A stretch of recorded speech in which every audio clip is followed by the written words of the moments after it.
ವಿದ್ಯಾರ್ಥಿ ಜೀವನದಲ್ಲಿ ಏಕಾಗ್ರತೆ ಮೈಗೂಡಿಸಿಕೊಂಡರೆ ಮಾತ್ರ ನಿಶ್ಚಿತ ಯಶಸ್ಸನ್ನು ಕಾಣಲು ಸಾಧ್ಯ. ಧ್ಯಾನಗುರು ಡಾಕ್ಟರ್ ಜೀವಂದರ ಕೇತಪ್ಪನವರ್. ವಿದ್ಯಾರ್ಥಿ ಜೀವನದಲ್ಲಿ ಏಕಾಗ್ರತೆ ಮೈಗೂಡಿಸಿಕೊಂಡರೆ ಮಾತ್ರ ನಿಶ್ಚಿತ ಯಶಸ್ಸು ಕಾಣಲು ಸಾಧ್ಯ ಎಂದು ಧ್ಯಾನಗುರು ಡಾಕ್ಟರ್ ಜೀವಂದರ ಕೇತಪ್ಪನವರ್ ಹೇಳಿದರು.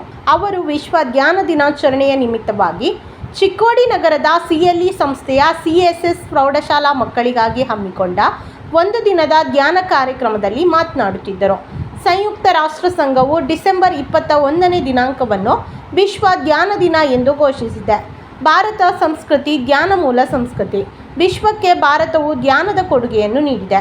ವಿಶ್ವದಲ್ಲಿ ತಾಂಡವ ಮಾಡುತ್ತಿರುವ ಅಶಾಂತಿ, ಹಿಂಸೆ, ಯುದ್ಧಗಳಿಗೆ ಏಕೈಕ ರಾಮಬಾಣದಂತಹ ಪರಿಹಾರವೇ ಧ್ಯಾನ ಆಗಿದೆ. ಧ್ಯಾನದಿಂದ ವೈಯಕ್ತಿಕ ಜೀವನದಲ್ಲಿ ಶುದ್ಧತೆ, ಶಿಸ್ತು, ಪ್ರಾಮಾಣಿಕತೆ ಬೆಳೆಯುತ್ತದೆ. ಸ್ವಯಂ ಶುದ್ಧೀಕರಣವು ಲೋಕ ಶುದ್ಧೀಕರಣದ ಬೀಜವಾಗಿದೆ. ಧ್ಯಾನವು ನಮ್ಮನ್ನು ವ್ಯಕ್ತಿಗತವಾಗಿ ಪರಿಶುದ್ಧಗೊಳಿಸುತ್ತದೆ. ಹೀಗಾಗಿ ಪ್ರತಿಯೊಬ್ಬರೂ ಧ್ಯಾನವನ್ನು ಅಳವಡಿಸಿಕೊಳ್ಳಬೇಕು ಎಂದರು. ಏಕಾಗ್ರತೆಯ ಪರೀಕ್ಷೆ. ಯಾರು ಏಕಾಗ್ರಗೊಳ್ಳಬಲ್ಲರೋ ಅವರು ಮಾತ್ರ ಜೀವನದಲ್ಲಿ ಯಶಸ್ಸನ್ನು ಸಾಧಿಸುತ್ತಾರೆ.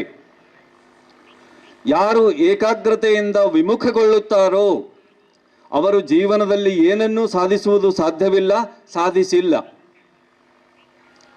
ಈ ಭೂಮಂಡಲದ ಮೇಲೆ ಎಷ್ಟೆಲ್ಲ ಮಹಾನ್ ಸಾಧಕರನ್ನು ನೀವು ಗಮನಿಸಿದ್ದೀರೋ, ತಿಳಿದುಕೊಂಡಿದ್ದೀರೋ, ಎಷ್ಟೆಲ್ಲ ಮಹಾನ್ ಸಾಧಕರಿದ್ದಾರೋ ಅವರೆಲ್ಲರೂ ಏಕಾಗ್ರತೆಯನ್ನು ಸಾಧಿಸಿದವರು.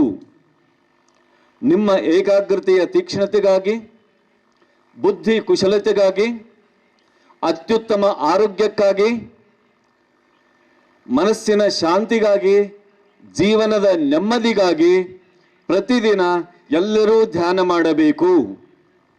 ಧ್ಯಾನ ಎಂದರೆ ಮಂತ್ರ ಪಠಣವಲ್ಲ, ಮಂತ್ರೋಚ್ಚಾರಣೆಯಲ್ಲ, ಯಾವುದೇ ಶ್ಲೋಕಗಳ ಪಠಣೆಯಲ್ಲ, ಯಾವುದೇ ಜಪ ಅಲ್ಲ, ಯಾವುದೇ ಪೂಜೆ ಪುನಸ್ಕಾರ ಅಲ್ಲ. ಅವೆಲ್ಲ ಧಾರ್ಮಿಕ ವಿಧಿವಿಧಾನಗಳು. ಧ್ಯಾನ ಎಂದರೆ ಸಹಜ ಶ್ವಾಸದೊಂದಿಗೆ ಒಂದಾಗುವುದು. ಧ್ಯಾನಂ ನಿರ್ವಿಷಯಂ ಮನಃ, ಮನಸ್ಸನ್ನು ಆಲೋಚನೆಗಳಿಂದ ರಹಿತವಾಗಿಸುವುದು. ಯೋಗ ಚಿತ್ತವೃತ್ತಿ ನಿರೋಧ,